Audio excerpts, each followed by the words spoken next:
ঘড়িতে ৬ বিধানসভার ফল। লোকসভায় বিজেপিকে বড় ধাক্কা দেয় তৃণমূল কংগ্রেস। ৪ উপনির্বাচনেও জয়ের হাসি হাসেন তৃণমূল প্রার্থীরা। এবার ৬ বিধানসভা আসনের ফলাফল। শনিবার কড়া নিরাপত্তায় গণনা হবে ৬ বিধানসভা কেন্দ্রের। ৪৩ জন প্রার্থীর ভাগ্য নির্ধারণ করা হবে এই ভোটে।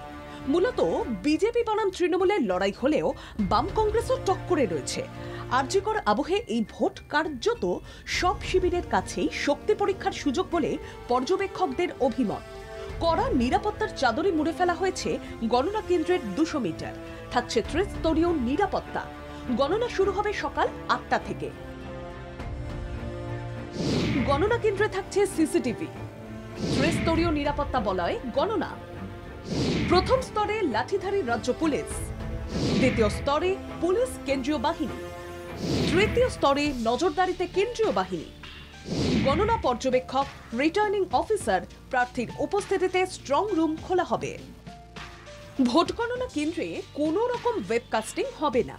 প্রথমে গণনা হবে পোস্টাল ব্যালটে, তারপরেই শুরু হবে ইভিএম এর ভোট গণনার কাজ। পোস্টাল ব্যালটে গণনা হবে মূল ঘরের পাশে একটি ঘরে। স্ট্রং রুম থেকে এক এক করে আনা হবে ইভিএম এবং কমিশনের নিয়ম অনুযায়ী গণনা করা হবে।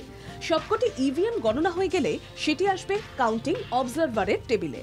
কাউন্টিং অবজারভার এবং রিটার্নিং অফিসার সমস্ত খতিয়ে দেখে তারপর ফলাফল ঘোষণা করবেন। স্ট্রং রুম পাহারা দেওয়ার জন্য এক প্লাটুন বা ২৪ জন কেন্দ্রীয় বাহিনী মোতায়েন প্রত্যেকটি স্ট্রং রুমে। ৩টে শিফটে ৮ জন করে নজরদারিতে নিযুক্ত থাকবেন। স্ট্রং রুমের সিল তালা খোলা হবে সমস্ত রাজনৈতিক দলের প্রতিনিধিদের সামনে। পুরো বিষয়টি ভিডিও রেকর্ডিং করা হবে। নিরাপত্তারক্ষীদের মতোই রাজনৈতিক নেতাদের তৎপরতাও জারি আছে। সবার নজর ৬ কেন্দ্রের মানুষের জনাদেশের দিকে।